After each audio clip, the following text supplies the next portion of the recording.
Hey everybody, MBG back again today with another White Dwarf magazine review. We're on issue 22, which at long last we have the confirmation of the Meganobz coming out next week, I guess 4th of July weekend basically.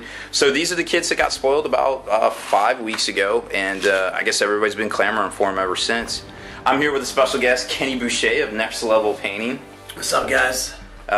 Please pardon the the paint splattered background here. It turns out that, well, Kenny runs a great painting studio, but not so hot for making videos. It's true. But that's okay. We still love him. So in this issue, it's about the same page count and everything like that, and we got some great articles.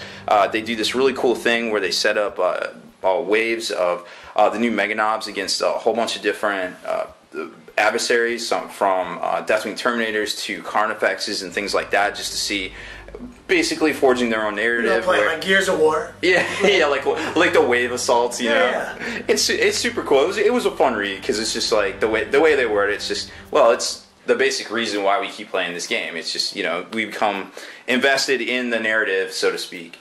And it's pretty cool. It's actually what you just said to me a second ago, and I was like, huh, seems like I could have pulled out a calculator and figured all this out. But it wouldn't have been as fun. I mean, it would have been over in like a minute. You just like push the buttons. I would have been so depressed. You'd be like, I got nothing from this. I feel like a banker. But whatever. It is what it is. Then there was a really cool paint splatter article about actually how to paint these guys here, the new Meganobz, of course. And I found it really interesting because the past 5 weeks have been really good articles, from the Wood Elves to the all the different parts and things on the actual orcs themselves, whether it's the accessories like the leather straps or the teeth, the little bone skulls or things like that, or now we're actually on the armor plating of the Meganobz, which was really cool. So this was a good issue, and I guess at the end of the day, we're all just going to be wondering, what are they going to showcase next week, right? I mean, what's next? Any idea you want to call it? I want to see. I mean, I know it's not realistic, but I would love to see a new boy kit. Yeah, that would be cool. Really, especially with these new Meganobz that look just so amazing. So amazing. So beast. So flawless. I just want to see this dopeness applied to the current troop model. Let's go to, where is it? Well, remember the boy model is only a couple years old, but still. So here's the Meganobz challenge that I was talking about, where they fight against the Deathwing Terminators, and then all the way up to a Knight Errant in rapid wave succession. I'll insert your favorite video game here, right? Yeah. And then the Sprues and Glue article was where they basically make a converted kit-bashed orc to represent one of the orc factions, or clans rather, whether it was like a Goth, or you got Death Skull, or you got Evil Sons, which of course always have the bikes, or Blood Axe, which are super sneaky / regimented. So it's just just kind of that sort of thing. Here's the paint splatter article I was telling you about, and it's really cool to see how they do their yellows. It's actually pretty interesting because it's, yellow is one of those really notoriously difficult colors to paint, and it looks like they really lean on the paintbrush here, which is harder to do than obviously an airbrush. And they do a pretty good job here, man. It looks really good. I really like their yellows in the new line. And then they top it off with that Tuskor. I guess they didn't do it in this example. Oh, because they're just doing the wash and things. But I think they come back and they hit it with, they do like the little scrapes, which we saw in an earlier one.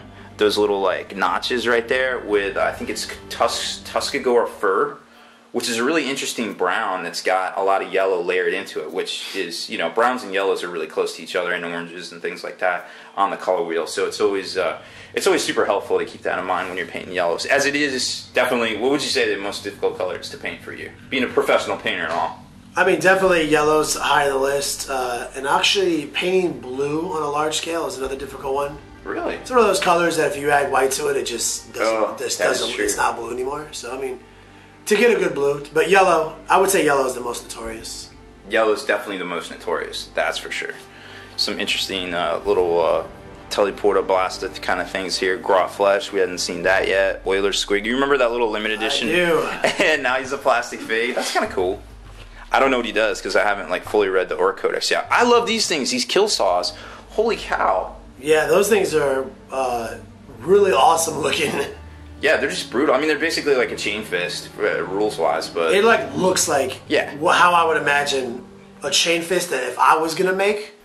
Like, if I was a young Jedi Orc in training and I had to make my own chain fist, there's no way it would not look like that. That's totally true.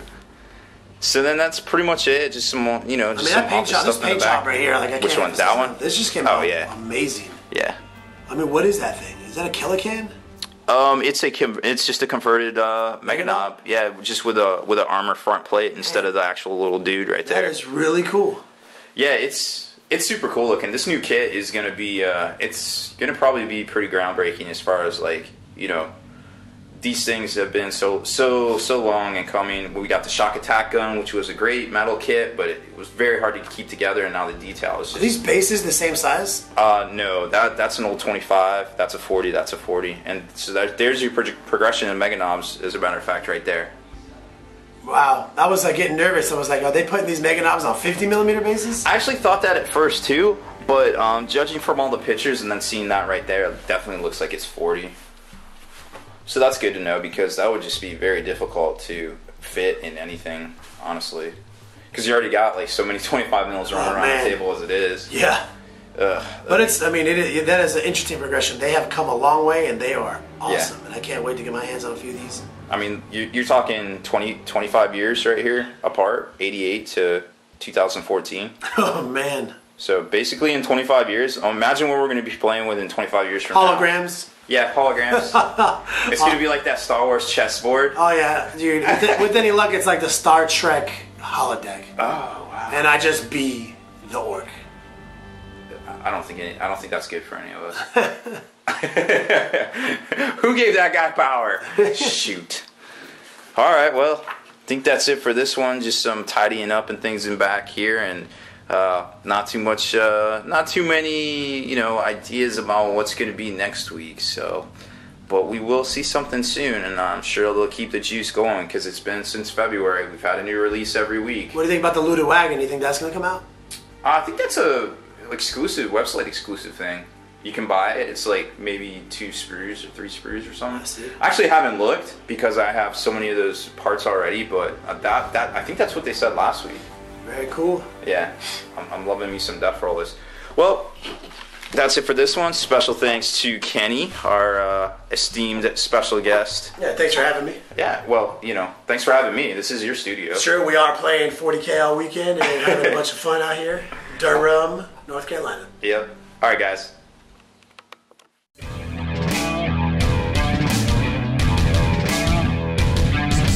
Spiky Bits.